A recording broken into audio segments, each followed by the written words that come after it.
Hello and welcome from me, David Foster. Sudan is a country undergoing huge change. After last year's coup, it's in the middle of a transition to democracy.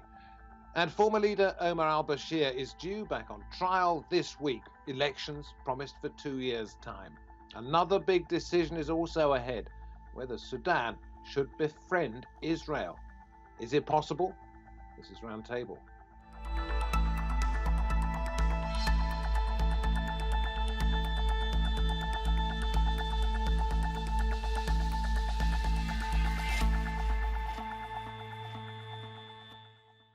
After the United Arab Emirates and Bahrain signed deals with Israel, Sudan, it is being suggested, could be next. But there are fears that a rush to normalisation could be dangerous.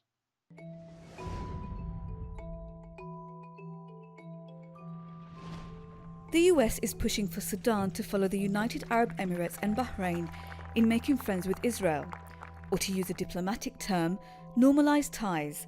But Sudan's transitional government turned down that opportunity after recent talks with the UAE and US. Part of the deal, a reported $800 million in investments. Khartoum apparently wants $3 to $4 billion worth of assistance to tackle surging inflation and the plummeting value of the Sudanese pound in exchange for ties with Israel. And reports suggest another incentive was being offered to Sudan, removal from the US state sponsors of terrorism list. But it was Sudan which led the Arab League's policy against normalisation with Israel, so would reversing that decision prove popular on the streets? Very pleased to say that we can welcome back to the Roundtable in London Dr. Allam Ahmed, Director of the Middle Eastern Knowledge Institute. We travel to Khartoum, capital of Sudan, next, and welcome Kholood Khair, Managing Partner of Insight Strategy Partners, that is a think tank, and then to Washington, D.C., East Coast of the USA, and Cameron Hudson is their Senior Fellow at the Atlantic Council, formerly Chief of Staff at the Office of the U.S. State Department, Envoy to Sudan. That was under George W. Bush and Barack Obama. Jolly good to have you with us. Let me come to you, Kholood, first of all, primarily because you happen to be in the Sudanese capital, and ask you whether you think a lot of the talk that's been going around in the last few weeks is being borne out by events, that Sudan could be the next country to embrace Israel? I think, certainly the discussion, I think, has brought about the need for normalization rather than an organic kind of move towards organization that brought about the conversation. And this is very much linked to the fact that, the timeline of this doesn't really suit Sudan at the moment. There are certainly, it seems as if the Abraham Accords are more of a security pact between states, and Sudan is trying to transition out of being a security state and towards democratization. So this isn't really congruent with the general move in the country towards a different state of governance.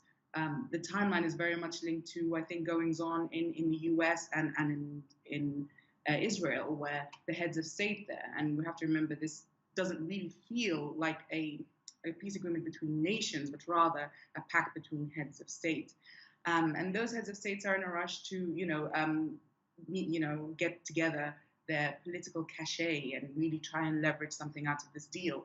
That, unfortunately, is not the case for Hamdok, and so he now feels very much pressured and pressed to do this. But it's not something that's in his mandate, he says, but certainly not something that's in his sphere of priorities, I think, at the moment, which is why we get this sense.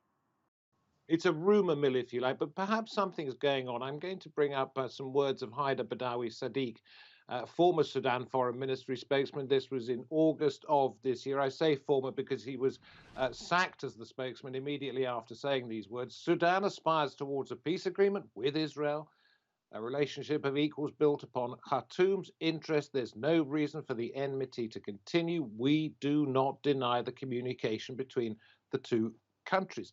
Allam, so he's saying it's going on. Yes, he was saying that.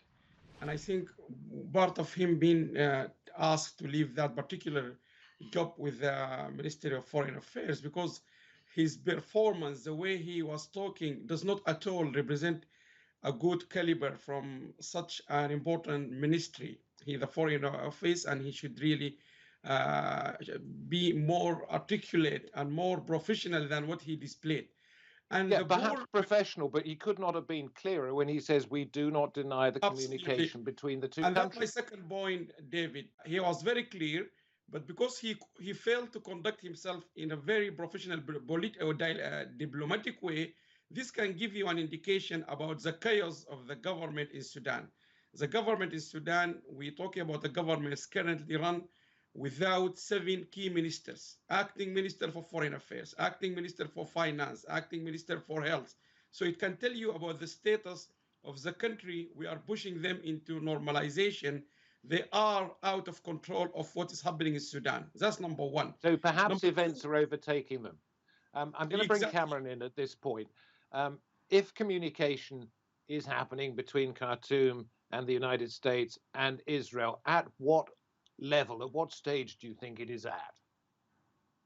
It's at an extremely high level, because I think what we have seen up to this point is a conversation happening largely with Africa policymakers in Washington over the course of the last 6 to 10 months to try to normalize the relationship with the United States and to take Sudan off the terrorism list.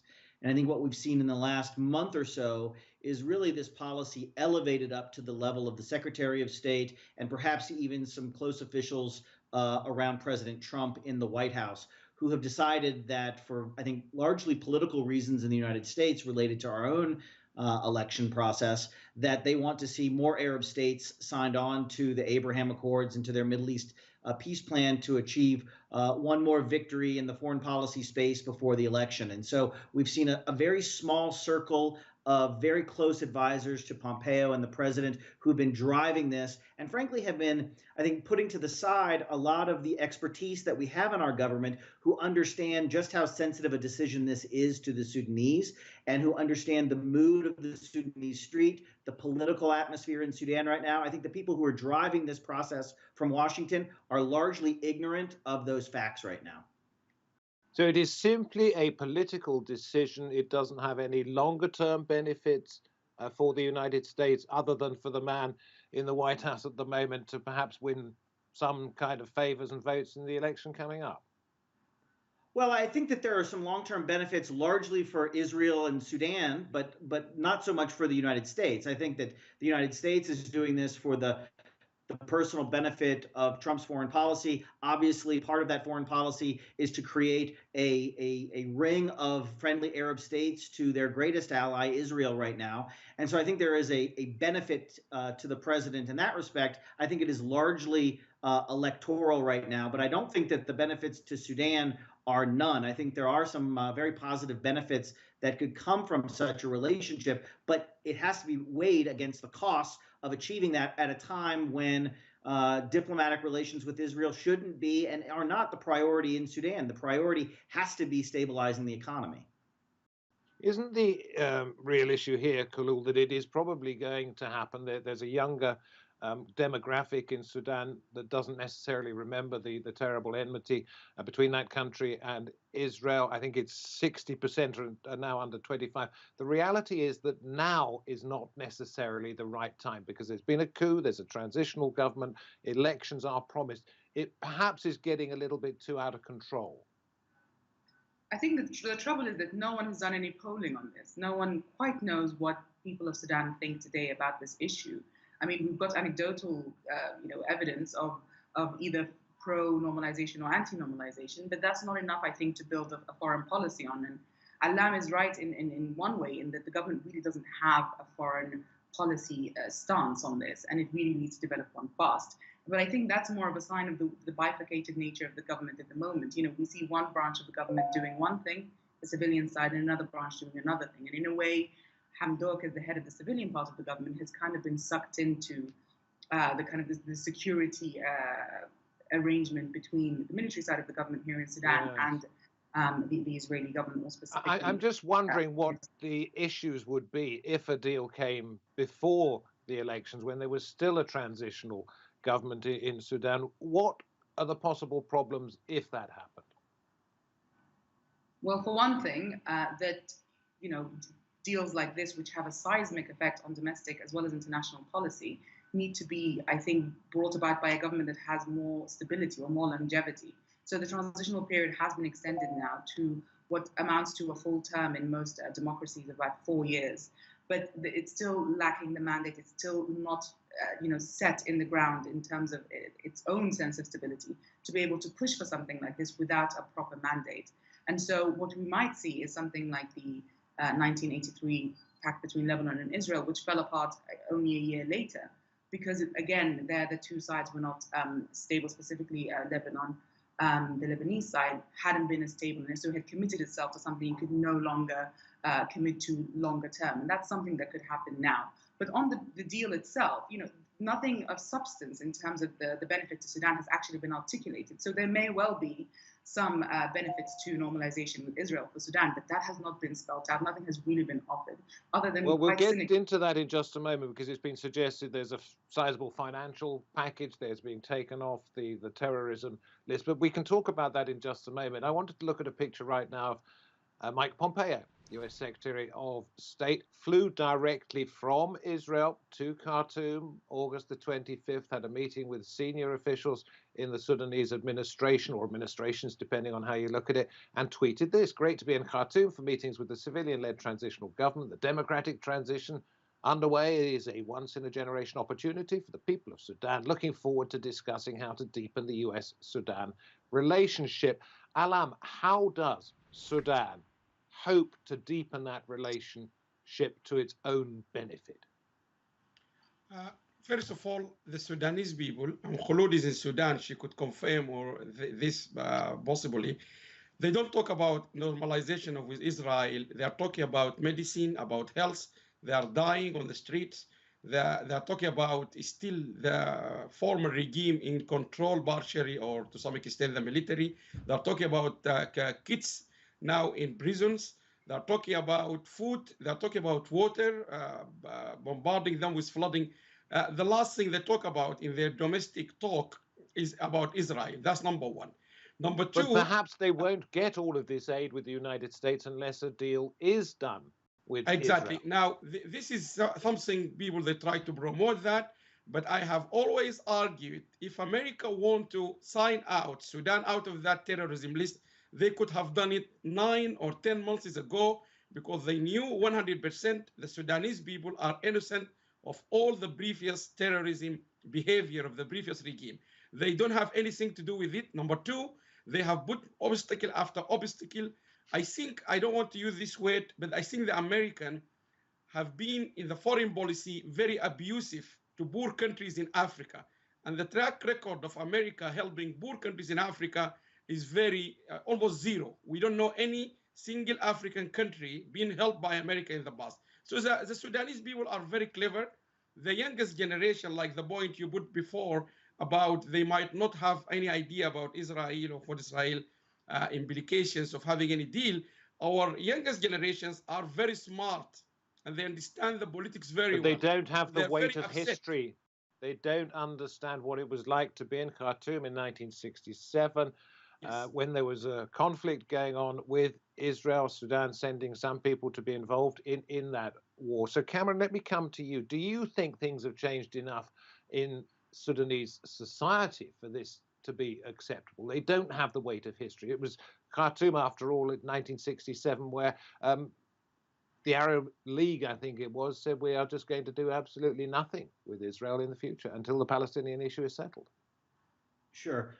Well, listen, I think I have to acknowledge that I'm not well placed to comment on the mood of the Sudanese street. I'm not Sudanese. I don't live in Sudan. But I tend to agree with my co-panelists here that I think that the priority in Sudan right now, and from what I've heard from speaking to the government ministers who were there in Abu Dhabi last week trying to negotiate this deal, is essentially that anything that doesn't put food on the table, medicine in the clinic, and money in the bank is a wasted energy right now. That's the priority for this government and for the country. And so anything that prioritizes relationship building over the basic needs of the Sudanese people is probably misplaced and misprioritized. And I think that's the truth of the matter right now. Kholood, let me ask you about events, 22, 23 years ago, the bombings in Tanzania and in Kenya, because part of a deal that the US is said to be pushing is that Sudan would have to pay compensation for those bombings there. Is that at all likely? I think it's a must now, is what it sounds like. I think it does very much feel unfair. I think that's something that I've heard quite often, that Sudan has to be forced to pay for the sins of the previous regime to the tune of $330 million, which it currently doesn't have and can ill afford at a time when the economy is in such a poor state. But I think Sudan will have to pay it, because even though we've seen some walking back of the linking of precision from the state sponsor of terrorists and normalization with Israel, I think there seems to be an implicit link there between the two. And so in order for Sudan to get itself seemingly out of this mess, it feels it has no choice but to pay for the 330 million, even though it can't afford it. Now, what impact that will have, I think, between Sudanese and American relations is yet to be seen. But I think it certainly undermines those relations, especially because even in the U.S., there are issues with two, for example, Democratic congressmen who are against this, because the way that the settlement has been values American lives over Tanzanian and Kenyan lives. So we're seeing these kind of unfairness, I think, is a threat. Yeah. But it may be a condition. It may be a condition. Sorry to cut you a little bit short, but Allam, let me come to you. It may be a condition to get off the list of terrorist countries. I'm going to put this up on screen. Eric Reeves, he's a Sudan expert at Smith College in Massachusetts. Sudanese leaders desperate to get off that list of countries sponsoring terrorism, even if it means annoying some Islamist allies. With the economy in such a bad shape, they're doing everything they can. So would Sudan potentially be upsetting an awful lot of Islamist allies if it did a deal that got it off the terrorism list, got it some money for its economy, and got it to have some kind of relationship, normalization, if you like, with Israel? I think the implications are serious, and the problem is all people now, they have very little coming out of the prime minister office or mouth or the government. We don't know what is in their mind. We don't know what they're doing when they're meeting in these tables or round tables in Abu Dhabi or in the US. I think I disagree slightly with Kholood, because I think there is many other options for Sudan to resolve its financial crisis. Number one, Sudan should have long time left the discussion with the US, because the US discussion is going nowhere. Sudan has not used influential and articulated ministers. I mean, in Abu Dhabi last 2 or 3 weeks, the Minister of Justice went with the head of the Supreme Council. It shouldn't be the Ministry of Justice who doing the bargaining and the negotiation. It should be someone with negotiation skills. A Ministry of Justice has no skills to deal with bargaining and discussion. Number three, many people said that, and I think that could be a line of recovery for Sudan. Sudan should give its back to America and should consider other strategic options, such as China. China is very keen on Sudan, and the most annoying thing for America to take Sudan seriously if Sudan really give its back to America and go towards China. Secondly, Sudan should really sit down at the table with countries like Saudi Arabia and UAE and negotiate a better future strategic development strategies. We are very strategic partner. We could be the best strategic partner for United Arab Emirates, not for war or not for normalization with Israel, but we do hold lots of keys. Perhaps a step towards that is by normalizing relations with Israel, as the United Arab Emirates has done recently. Cameron, let me ask you this one. Turn it around slightly, if you like, and say, we've been talking about what's in it for Sudan. What is in it for Israel to have one ally, well, one enemy becoming an ally after another? Sure. Well, I think for Israel, it is driven by security interests. Sudan has, I think, for more than a generation, been one of the strongest supporters for the Palestinian cause, not just from a political sense, but from a real security sense. There have been weapons smuggling routes coming from Sudan up the Red Sea into the Gaza Strip for years. And as recently as a decade ago, Israeli fighter jets were bombing targets inside of Sudan. So very clearly, Israel recognizes a potential security threat from a lot of the ungoverned spaces and the smuggling groups going through northern Sudan. So it sees very much a reason to cooperate with what they see as a much more compliant security force inside Sudan now that Bashir is gone.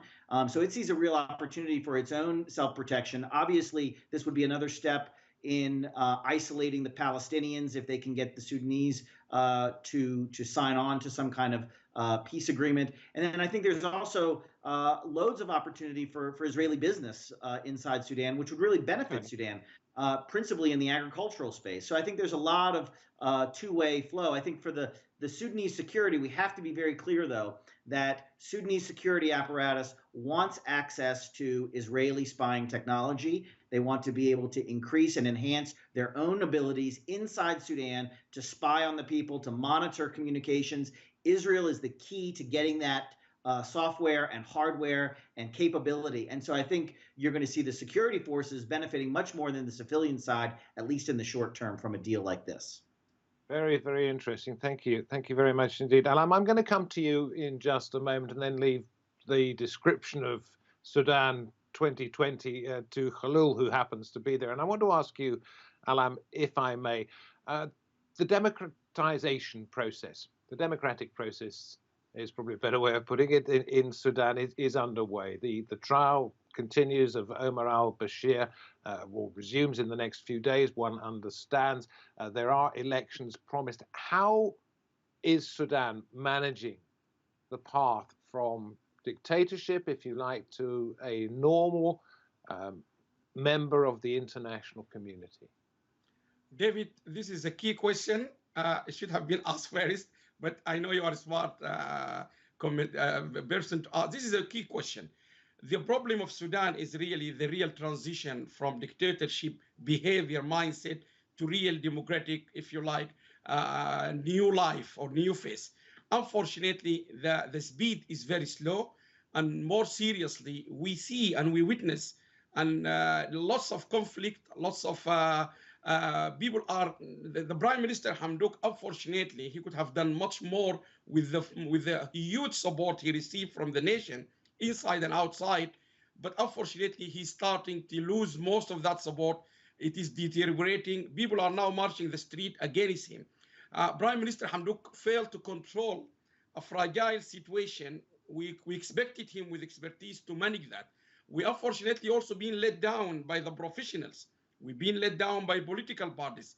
I think the whole nation now in Sudan are not losing hope in becoming a democratic country, enjoying if you like, the fresh air of democracy, but they're losing hope in the current arrangement, the transition arrangement. Many problems yet to be solved, not least of which is whether, in fact, to continue possible talks about normalization with Israel. Kholood, let me come to you first of all and talk about some of the issues that Allam has raised there. Is there an air of optimism in Khartoum? I think there certainly was an air of optimism in Sudan, we should say. We must focus on the rest of the country as well. But that's very quickly dwindling. Some of the reasons for that are directly linked to the way that the government has been handling the transition. And by the government, I mean both sides of the government. And some of those are linked to, global events such as the coronavirus pandemic, as well as the global depression that looks likely to continue. And so, Sudan, I think, started off on a lot of optimism, but not very much planning. And I think that's been the key to its downfall. A lot of people who make up the government, I would disagree with Dr. Allam. I wouldn't call them incompetent or unprofessional, but I would certainly say that they are untested in the field of government. You have lots of people who came from international organizations or the aid sector, or even the private sector. And that means is there any choice other than is there any choice other than to have these people? I mean, could there be a different way of going? I think the pact that was struck in August of last year has kind of stymied, I think, any ability to see beyond this hybridized government. And we were also undermined by this soft landing approach that was very much pushed for at the beginning of the transition phase. So people have started to call increasingly for a change in government, a change in ministers. But changing individuals doesn't really change the structure, and I think that's one of the key challenges that we have. The structural changes need to take place all over the country, and I think regardless of who you get in as personalities, as ministers, as key leaders, as long as that structural work doesn't take place, we will still continue to have the same problems.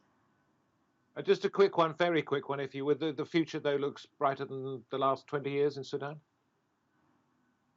I think that's a question that the rest of the world will also find very difficult to answer in their own context, given the months that we've had to live through. But certainly, I think the fact that even the incremental changes that have taken place since the downfall of Bashir and since the downfall of his government, because we have to remember it's not just he that was to blame for the goings on in the past 30 years. I think just that space that has been created to be able to Some change is better than none.